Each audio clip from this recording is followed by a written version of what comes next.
कहते हैं कि औरत ही औरत की दुश्मन होती है, और सही ही कहते हैं। मैंने भी एक बार सिर्फ एक नौकर की मोहब्बत में आकर एक औरत का घर बर्बाद कर डाला था।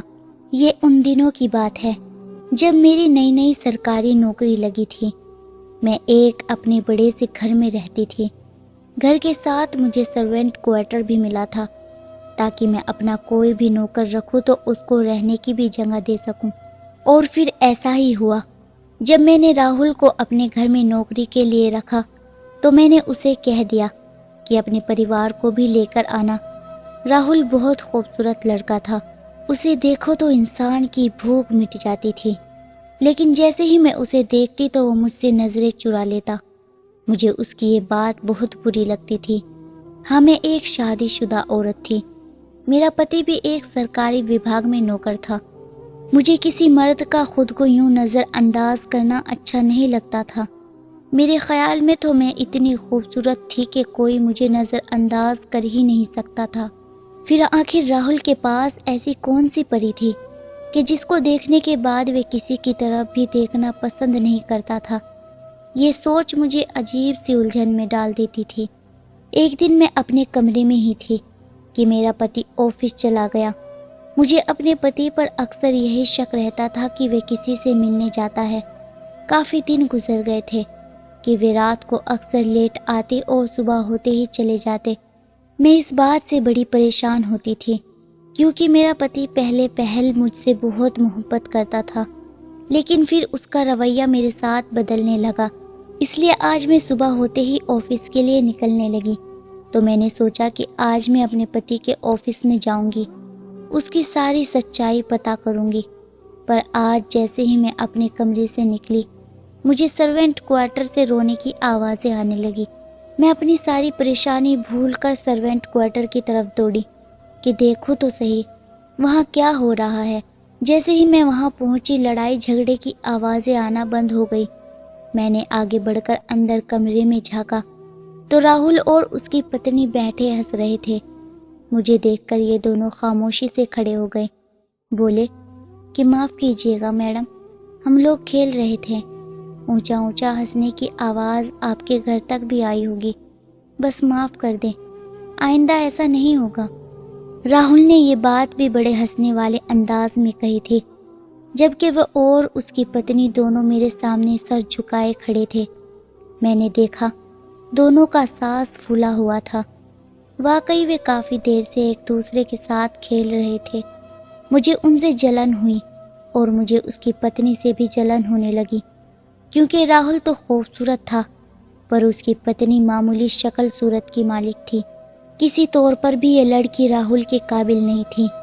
एक मेरा पति था, मेरी खूबसूरती के बावजूद भी बाहर की औरतों के चक्कर में पड़ा था, और एक राहुल की पत्नी थी जो मामूली सी होकर भी इतने खूबसूरत इंसान के साथ अपनी जिंदगी गुजार रही थी।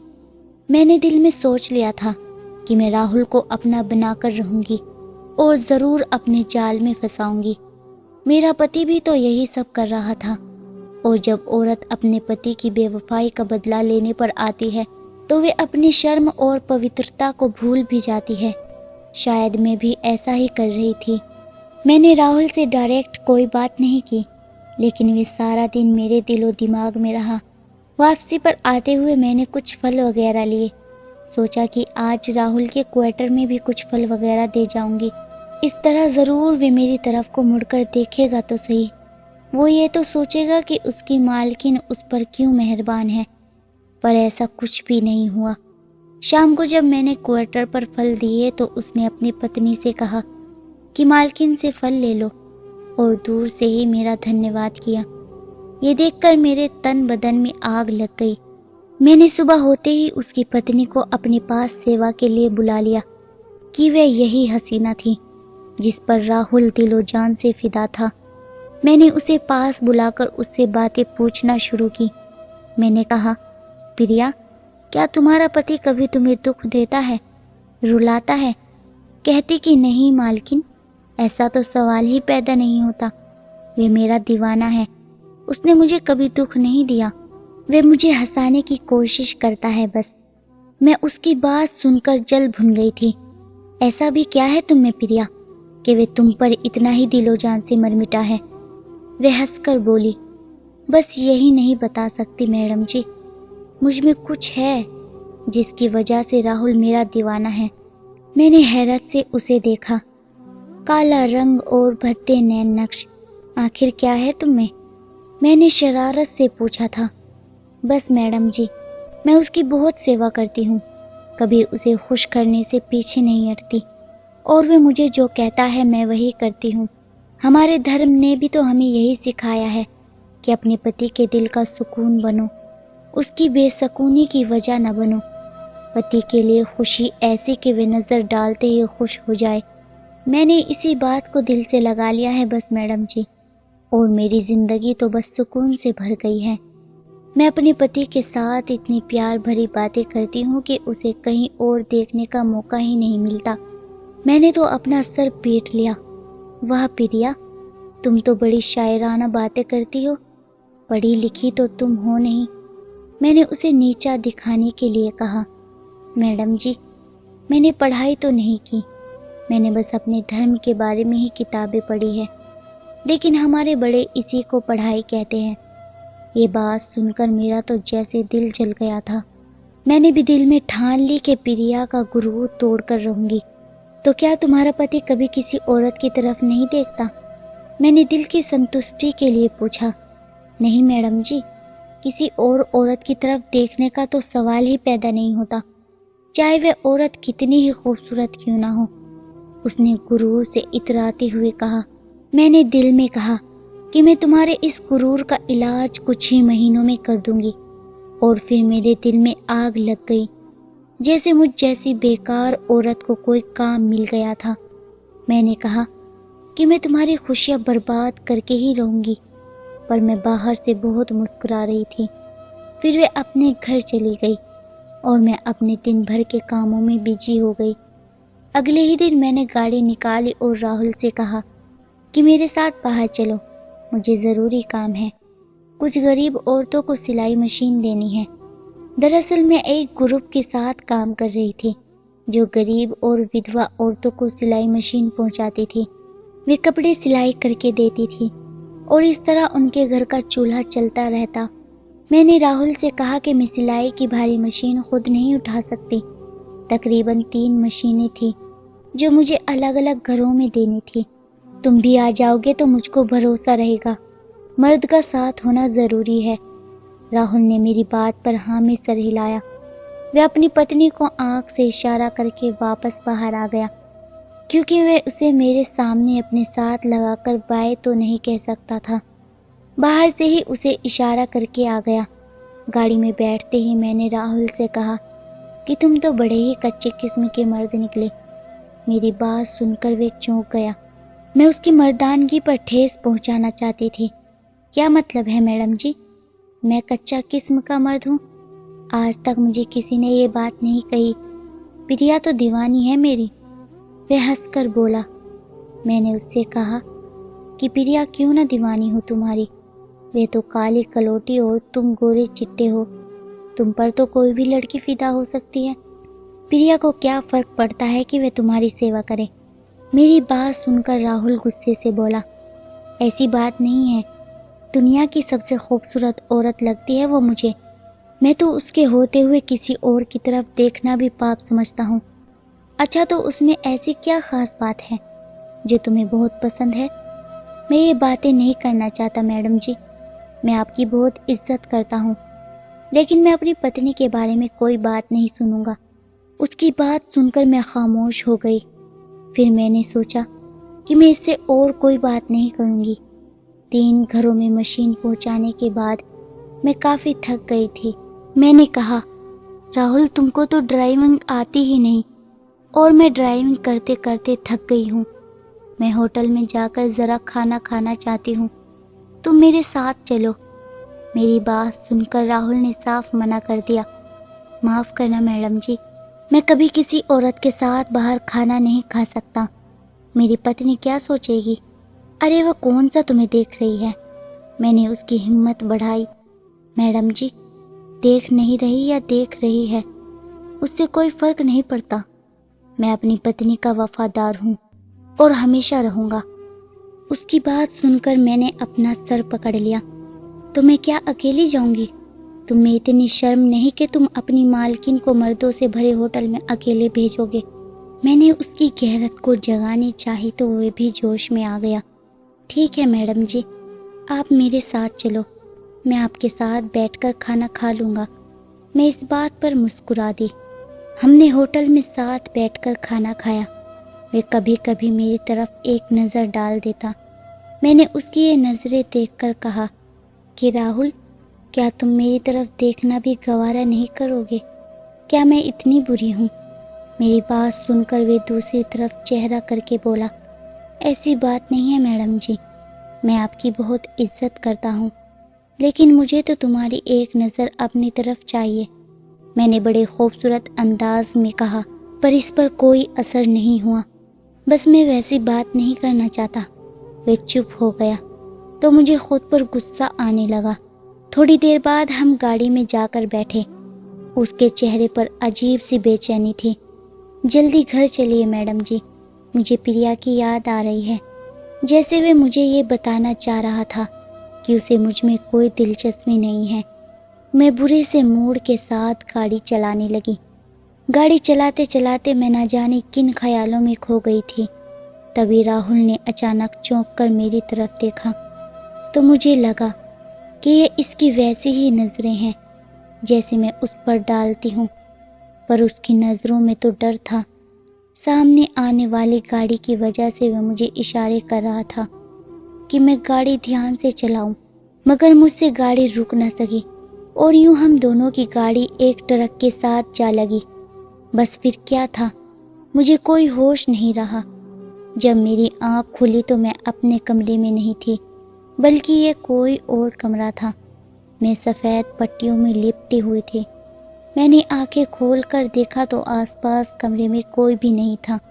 मेरा दिल घबरा गया। हे भगवान, कहीं मैं मर तो नहीं गई? लेकिन फिर मुझे लगा कि ये जरूर कोई अस्पताल है और मेरे शरीर पर सफेद कपड़ा नहीं बल्कि पट्टी है। ये सोचते ही मुझे अच्छा सा महसूस हुआ। तभी एक नर्स कमरे के अंदर आ गई। मैंने पूछा, आप कौन हैं?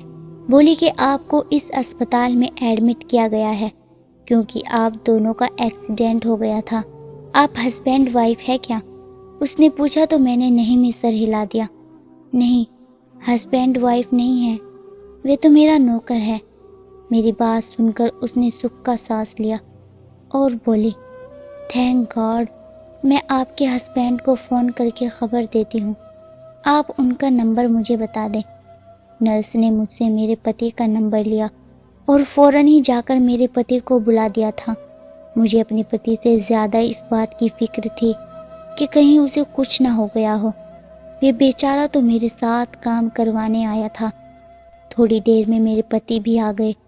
उन्होंने मुझे देखा और बहुत अफसोस करने लगे। बोले कि तुम आइंदा गाड़ी नहीं चलाओगी। मुझे तुम्हारी बहुत फिक्र हो रही थी। तुम्हारा नंबर भी लगातार बंद जा रहा था, शायद इसीलिए कि मेरा फ़ोन टूट गया था। खैर, मेरे पति ने काफ़ी सारी बातें की और फिर मुझे घर ले जाने के लिए कहने लगे। तो मैंने कहा कि अभी मुझे तबीयत ठीक नहीं महसूस हो रही है, जब मैं सही हो जाऊंगी तो चलूंगी। वे हैरान रह गए और कहने लगे, तुम्हारी तबीयत तो बहुत ठीक है, बस नुकसान तो उस बेचारे का हुआ है जिसे तू अपने साथ लेकर गई थी। मैं उनके मुंह से राहुल के बारे में सुनकर बेचैन हो गई। क्या हुआ है उसे? उस बेचारे की एक टांग टूट गई है। वे एक टांग से अपाहिज हो गया है। चेहरे पर भी काफी जख्म आए हैं क्योंकि उसने सीट बेल्ट नहीं पहनी हुई थी। लेकिन वे बेचारा तो किसी काम का नहीं रहा। ऊपर वाला जाने उसकी पत्नी भी उसके साथ अब रहेगी या नहीं। ये कहकर मेरे पति ने मुझे बिस्तर से उठाया। मेरा दिल धक धक कर रहा था। मेरी एक जिद की वजह से वे बेचारा एक टांग से अपाहिज हो गया। क्या मैं गुनहगार हूँ? ये बातें मुझे परेशान कर रही थी। हम लोग घर पहुंचे तो सबसे ज्यादा फिक्र मुझे राहुल और उसकी पत्नी की ही थी क्योंकि वो लोग हमारी जिम्मेदारी थे। और अब अगर राहुल के पास कोई नौकरी ना रही तो वह क्या करेगा? मेरा पति तो मुफ्त में लोगों को एक पैसा भी नहीं देता। राहुल को भी उसी ने रखा था। वे हमेशा काम पूरा लेता और कभी गलती बर्दाश्त नहीं करता था, इसीलिए उससे रहम की उम्मीद करना बिल्कुल ही बेकार था। खैर, राहुल को घर में लाया गया। अब तो वे काफी ठीक हो चुका था, लेकिन मैं उससे मिलना चाहती थी, उससे बात करना चाहती थी। तकरीबन मुझे भी ठीक होने में 1 महीना लगा था। मैं पूरी तरह ठीक हो गई तो मेरा दिल मचलने लगा। सोचा मैं क्यों न जाकर राहुल के हालचाल पूछूं। खैर, मैं काफी ठीक हो चुकी थी, चल फिर सकती थी। उसी दिन मैं राहुल के कमरे में चली गई। उसकी पत्नी प्रिया उसके पास बैठी थी। मैं उसे देखकर हैरान रह गई, क्योंकि वे पहले से भी ज्यादा अपने पति का ख्याल रखने लगी थी। उसे गर्मा गर्म सूप पिलाती तो कभी सर दबाती। ये देखकर मेरी हैरत का कोई ठिकाना न रहा। मैंने तो आज तक अपने पति का सर दबाना तो दूर की बात, उसकी बात का सही तरीके से जवाब भी नहीं दिया था। फिर भी वह मुझसे बहुत मोहब्बत से बात करता। शायद राहुल की उम्र कम थी, उसकी नई नई शादी हुई थी, वह इसलिए अपनी पत्नी के बारे में जज्बाती था। वह मुझे देखकर बोला, मुझसे ज्यादा प्रिया दुखी है, क्योंकि वह मुझसे मोहब्बत करती है। तब मैंने उसे साफ कह दिया, खाली पेट तो मोहब्बत से भी पेट नहीं भरता। तुम्हें चाहिए कि तुम अपना इलाज करवाओ। तुम मुझसे तमीज से बात किया करो। वह सर झुकाकर बोला, मैडम जी, आप जो कहेगी मैं वही करूँगा। बस वे अपनी पत्नी के लिए बोझ नहीं बनना चाहता। तुम्हें करना कुछ भी नहीं होगा। तुम तो जानते हो ना, मैं तुम्हें अपनी जिंदगी में लाना चाहती हूँ। अगर तुम ये सोचते हो कि तुम इसी तरह जिंदगी भर गुजारा कर लोगे, तो ये तुम्हारी गलत फहमी है। तुम्हारे साथ एक छोटा बच्चा भी है। तुम लोग कहाँ जाओगे? तुम्हारे पाँव का इलाज तो करवा सकती हूँ, पर इसकी एक शर्त है। राहुल ने मुझे सवालिया नजरों से देखा और कहा, वे क्या शर्त है मैडम जी? उसकी बात पर मुझे गुस्सा आ गया। मुझे दोबारा मैडम जी मत कहना, शर्त मैं तुम्हें अभी बता सकती हूँ। मैंने ये कहकर उसके सामने एक कागज रख दिया और कहा कि इस पर साइन करो। राहुल ने डरते डरते उस पर साइन कर दिए। दरअसल उसमें लिखा था कि राहुल मुझसे शादी करेगा और 6 महीने बाद ही करेगा, क्योंकि उसने मुझसे वादा किया है और काफी पैसे भी लिए हैं। राहुल को नहीं पता था कि मैंने उससे क्यों और किस लिए सिग्नेचर करवाए हैं। खैर, वे सिर्फ अपनी टांग का इलाज करवाना चाहता था। मैंने भी उसे संतुष्टि दी और कहा कि तुम्हारा इलाज जरूर हो जाएगा। तुम बिल्कुल भी किसी बात की फिक्र मत करना। मैं तुम्हारे लिए बेहतरीन से बेहतरीन डॉक्टर लेकर आऊंगा जो तुम्हारी देखभाल कर सके। मैंने राहुल को पूरी तरह से शीशे में उतारने की कोशिश की। खैर, इस वक्त वह बहुत मजबूर था। उसकी बच्ची को भी बीमारी थी। वह चाहता था कि किसी तरह वह अपने बच्चे का खर्चा संभाल सके। यहाँ तक कि मैंने उसके इलाज के लिए बाकायदा पैसे देना शुरू कर दिए। राहुल भी खामोशी से इलाज करवाता रहा। मैं खुश थी कि 3 महीने बाद उसकी पत्नी को तलाक हो जाएगी और राहुल मेरा हो जाएगा। फिर मैं भी अपने पति को छोड़ दूंगी। मगर ऊपर वाले का धन्यवाद है कि बेवकूफ़ी और मोहब्बत की पट्टी मेरी आंखों पर पूरी तरह से नहीं बंधी थी। 3 महीने बाद राहुल जब ठीक होकर मेरे सामने आया तो उसने एक ऐसी कड़वी बात कही कि वह अपनी खूबसूरती समेत मेरे दिल से उतर गया। उसने जो बात कही थी वो मैं हूबहू तो नहीं कह सकती, लेकिन हाँ, उसके शब्द में बदल करके मैं आपको उसका मतलब बता सकती हूँ। उसने तो मुझे सीधा सीधा बाजारू औरत कह दिया। कहने लगा, तुम जैसी औरतें कभी अपना घर नहीं बसा सकती। वह अपने पति से कभी खुश नहीं होती और मेरी पत्नी के जैसा खूबसूरत तो इस दुनिया में कोई नहीं। मैंने कहा, मैं तुमसे चाहती ही क्या थी? मैं तुमसे शादी करना चाहती थी। तुम्हें कभी किसी गलत चीज के लिए भी नहीं कहा। मैंने कहा, हाँ तुम खूबसूरत हो, तो इसमें मेरा क्या कसूर है? मेरा पति खूबसूरत नहीं है, आम सी शक्ल का है। मैं तुम्हें अपने पति के रूप में देखना चाहती थी, लेकिन तुमने तो मुझे बहुत ही गिरा हुआ समझ लिया। मुझे राहुल की बात सर पूछे तो बहुत ही बुरी लगी। अगर मुझे उसके छोटे बच्चे और उसकी पत्नी का ख्याल न होता तो मैं अपने पति से कहकर राहुल की वह हालत करवाती कि वह सारी जिंदगी याद रखता। पर मुझे ऊपर वाले का डर था। मैंने सोचा कि गलती भी मेरी ही थी। मैं ही उसे बाहर लेकर गई थी जब उसकी टांग टूटने वाला हादसा हुआ। लेकिन ये भी तो देखिए कि जो कुछ होता है इंसान के नसीब में लिखा होता है। राहुल के झुठलाने पर आज तक मैं सुकून से सो नहीं पाई। मुझे उसकी कड़वी जहरीली बातें याद आती हैं। तुम एक बाजारू औरत हो, तुम कभी खुश नहीं रह सकती। अपने पति को धोखा दे सकती हो तो मुझे क्यों नहीं। मुझे उसकी बातें सोने नहीं देती। आपके ख्याल में क्या मैं इस सलूक की हकदार थी? मर्द भी तो अपनी मर्जी की औरतों से शादी करते हैं, तो फिर औरत क्यों अपनी मर्जी के मर्द से शादी नहीं कर सकती? जबकि मेरी शादी सिर्फ दौलत की खातिर की गई थी। मेरा पति लाख अच्छा सही, पर मुझे पसंद नहीं। तो अगर औरत को अपना पति पसंद ना हो तो वे क्या करे? क्या इसका कोई आसान हल नहीं है? तो दोस्तों, ये थी हमारी आज की कहानी। आपका क्या कहना है इस कहानी के बारे में? कमेंट बॉक्स में हमें ज़रूर बताइएगा। वीडियो को लाइक करके चैनल को सब्सक्राइब कर लीजिएगा। मैं मिलती हूँ आपसे अगली वीडियो में। तब तक के लिए गुड बाय।